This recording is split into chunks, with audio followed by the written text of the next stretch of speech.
बाड़े, फोन लेके फोटो खींचता रे। सभे भोला दुआरी आइल बाड़े, फोन लेके फोटो खींचता रे।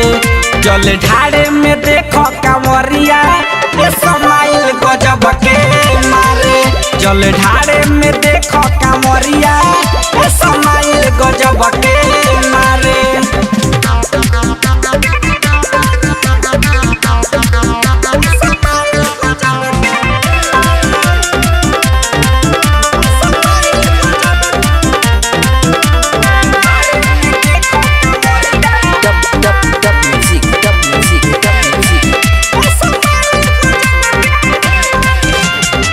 गेरुआ रंग में रंगल बाटे देव घरे नगरिया हो।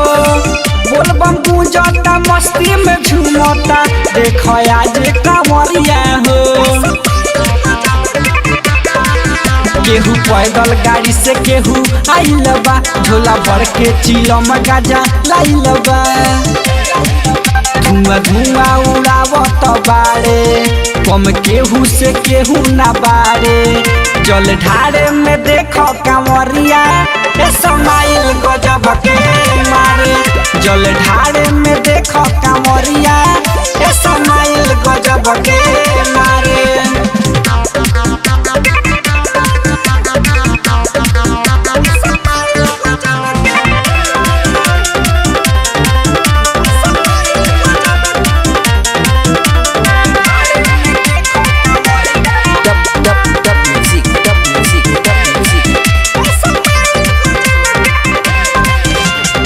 राइटर जीते अमित कुशवाहा, गजब इहा के लूक हो। देखना केहू दम हुआ मारता, केहू चिलम धूक धूक हो।